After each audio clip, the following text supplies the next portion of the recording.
My Lords, it's with some regret that I note that my noble friend at the dispatch box didn't thank me for my previous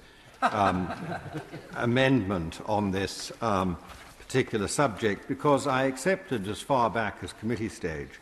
that it was likely that cephalopods and decapod crustaceans were going to be added to the list of sentient beings covered by the bill, though I didn't expect it to be done on the face of the bill. I expected it to be done through the secondary legislation which the bill contemplates. And so I introduced an amendment at committee stage which said that the government can only add to the list of sentient beings beyond vertebrates, can only add cephalopods and decapod crustaceans, and no more. This was countered, so to speak, by an amendment from the noble lady, Lady Hayman of Ulloch, who put down an amendment which actually added those two classes of creature to the face of the bill. Neither amendment, of course, proceeded at committee stage. I find it rather sad and curious that, that my noble friend, of those two amendments, my noble friend at the dispatch box selected that in the name being promoted by the noble lady, the Baroness Hayman of Ulloch, and has rather ignored mine. But I still believe that it is appropriate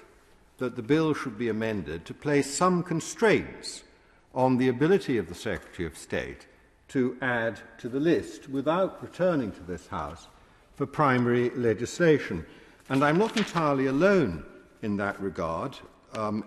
because I am supported by the noble Lord Trees, the noble Earl Lord Kinnoul, and the noble Lord Forsyth of Drumleen in that particular amendment. But of course I have to achieve it now through a different set of drafting, a different mechanism. And so the mechanism is no longer to limit the expansion to those two classes, because they've been added already, they're effectively being added already, but to take out from page 2, line 33, those subsections which give the Secretary of State the power to proceed in extending the list. That is the purpose of this amendment, and there is nothing more to be said, because my noble friend, who is not being very kind this evening to that particular species of animal which exists on his backbenches, and is practising a certain form of cruelty in tandem with the noble lady, Lady Hayman of Ulloch, and indeed the others whom he has mentioned, the other noble ladies who are not entirely in their place at the moment, the Lady Jones of Moulscombe, the Lady Bakewell of Hartington Mandeville, all of you together are going to say no to this modest suggestion. So I will leave it there without argument, simply pellucid in its compelling character, and allow my noble friend to reject it when he rises to speak.